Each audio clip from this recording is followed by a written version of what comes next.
எல்லோருக்கும் வணக்கங்க. நான் பாரம்பரிய ஜோதிடர் ரவிக்குமார்.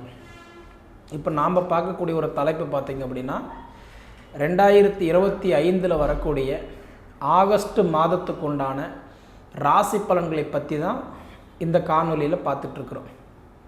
காலப்புருஷுவ தத்துவத்துப்படி, அதாவது 2வது ராசி தான் ரிஷப ராசி. இந்த ரிஷப ராசியில் பிறந்தவங்களுக்கு இந்த ஆகஸ்ட் மாதம் என்னென்ன மாற்றங்களை கொடுக்க போகிறாருன்றதை பற்றி தான் நம்ம கொஞ்சம் ஆதாரப்பூர்வமாக இந்த காணொலியில் பார்த்துட்ருக்குறோம். சரிங்களா? பொதுவாக பார்த்திங்க அப்படின்னா ரிஷப ராசி அதிபதி யாருன்னா சுக்கிர பகவான்.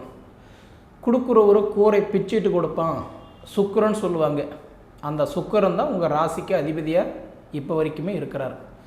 அந்த சுக்கிரனுடைய ராசியில் பிறந்தவங்களுக்கு இந்த ஆகஸ்ட் மாதம் என்ன மாற்றங்களை கொடுக்க போகிறாரு அப்படின்னு பார்த்தீங்கன்னா, பொதுவாக பார்த்தீங்க அப்படின்னா சுக்கிர பகவான் அப்படின்னு எடுத்துக்கிட்டிங்க அப்படின்னா, இப்போ இந்த மாதத்தில் உங்களுக்கு 2ஆம் இடத்துல நிற்கிறார். உங்கள் ராசிக்கு அதிபதி 2ஆம் இடத்துல. அது யார் கூட நிற்கிறாருன்னா குரு கூடவே இணைஞ்சிருக்கிறார். பொதுவாக ஒரு கிரகம் குரு பகவான் எப்பயுமே ஒரு ராஜா, கிட்டத்தட்ட குருனாவே ராஜா தான்.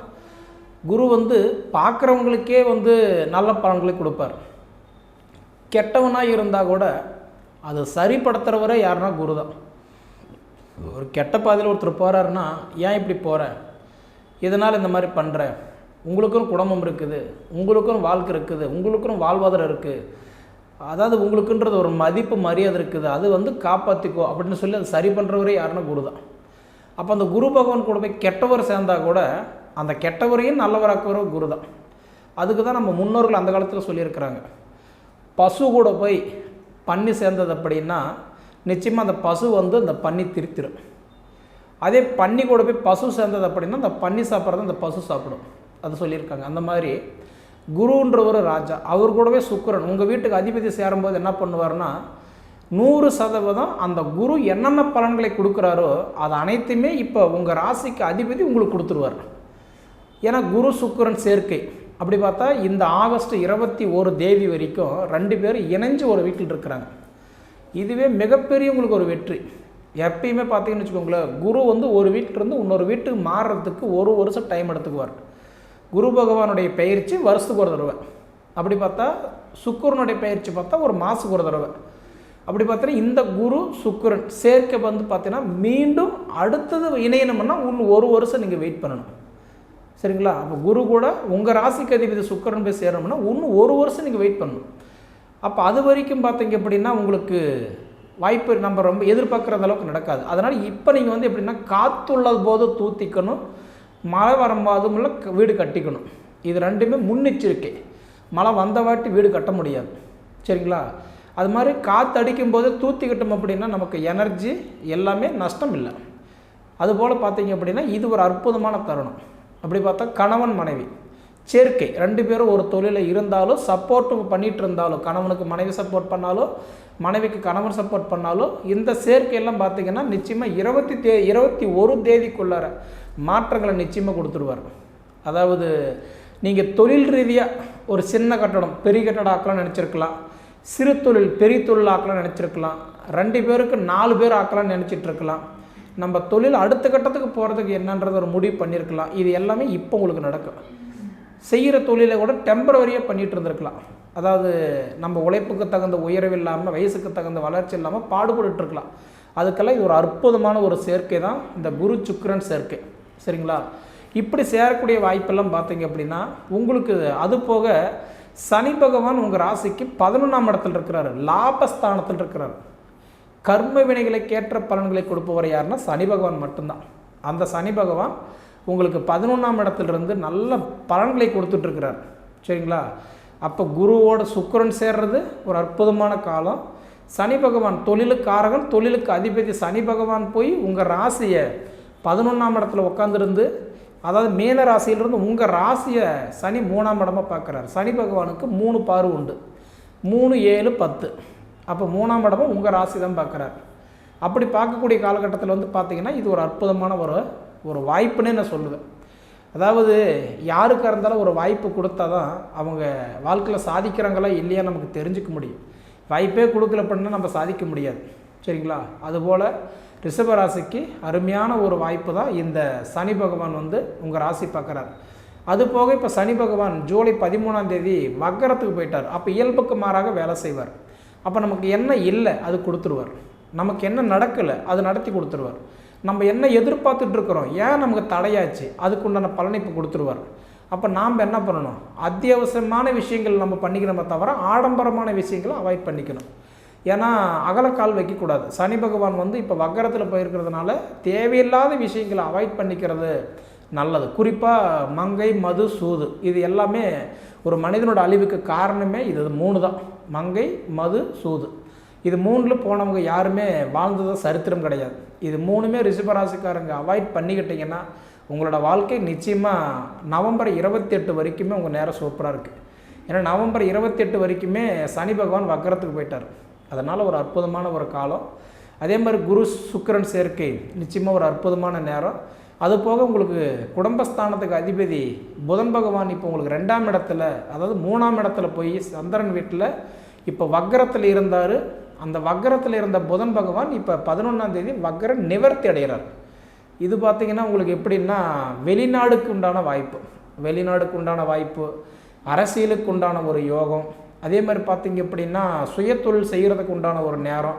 பொதுவாக பார்த்திங்க அப்படின்னா நம்ம சாதிக்கிறதுக்கு உண்டான நேரம். ஏன்னா புதன் பகவான் யாருன்னு பார்த்தா கல்விக்கு அதிபதி, புத்திக்காரகன், ஞானக்காரகன், அறிவுக்காரகன் தான் இந்த புதன் பகவான். அந்த புதன் பகவான் போய் பார்த்தா 3ஆம் இடத்துல குறிப்பாக தைரியஸ்தானத்தில் போய் வக்கரமாக இருந்தார். அதனால தான் உங்களுக்கு கிட்டத்தட்ட ஒரு 1 மாதம் காலமாகவே கொஞ்சம் நிறைய குழப்பங்கள் இருந்தது. அது குறிப்பாக பண விஷயத்தில், தொழில் விஷயத்தில், கொஞ்சம் உடல் உபாதி இந்த மாதிரி விஷயத்தில் கொடுத்துட்டு இருந்தார். 11 தேதிக்கு மேலே இந்த 3மே உங்களுக்கு சரியாயிடும். உடல் உபாதிகள் சரியாயிடும், 2வது தொழில் மாற்றங்கள் ஏற்படும், அதே மாதிரி அந்த கடன் பிரச்சனை, கொஞ்சம் காசு பண பிரச்சனைலாம் கொஞ்சம் சரியாயிடும். சரிங்களா? அதே மாதிரி பார்த்துட்டிங்க அப்படின்னா இப்போ உங்களோட ராசிக்கு வந்து பார்த்துட்டிங்கன்னா நிறைய பேர் வந்து ஒரு சில கேள்வியெல்லாம் என்கிட்ட கேட்டிருக்காங்க.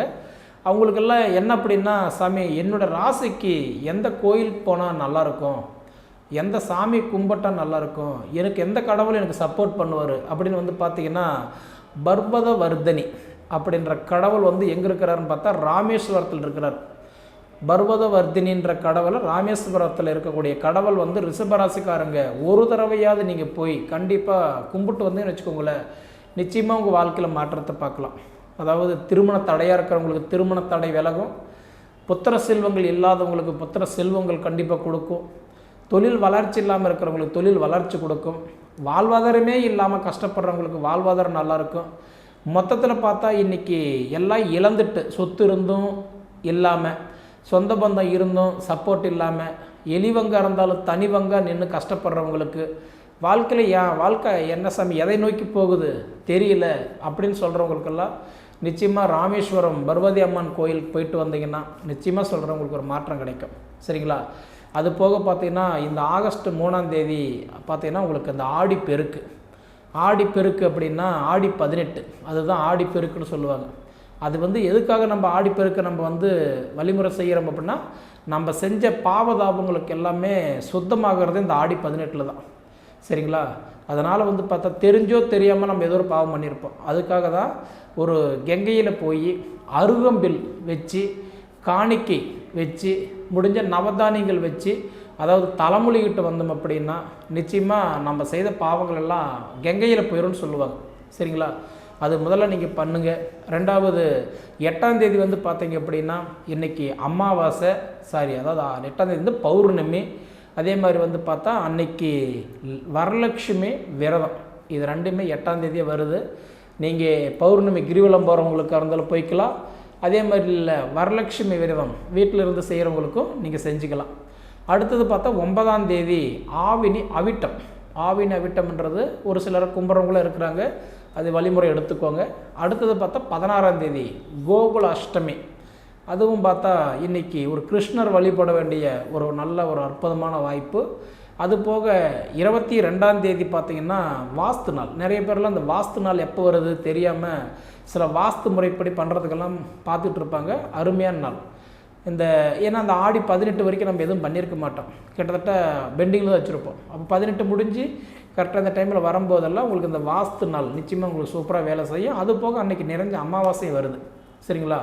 அதுபோக 27ஆம் தேதி வந்து பார்த்தா கரெக்டான்றது விநாயகர் சதுர்த்தி. இதெல்லாம் பார்த்திங்கன்னா ரிஷபராசிக்காரங்களுக்கு ஒரு உதவியாக இருக்குதுன்னு நான் நம்புகிறேன். இதில் ஏன்னா ஒரு சிலருக்கெல்லாம் நிச்சயமாக இது வழிமுறை செய்கிறதுக்கெல்லாம் ஒரு அற்புதமான நாட்கள்.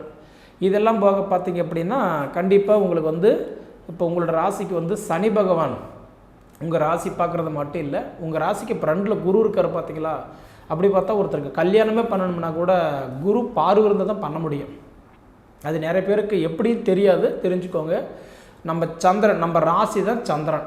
அப்போ நம்ம சந்திரனுக்கு 2ஆம் இடத்துலையோ 5ஆம் இடத்துலையோ 7ஆம் இடத்துலையோ 9ஆம் இடத்துலையோ 11ஆம் இடத்துலையோ குரு இருந்தால் அதுக்கு பேர் தான் குரு பார்வை.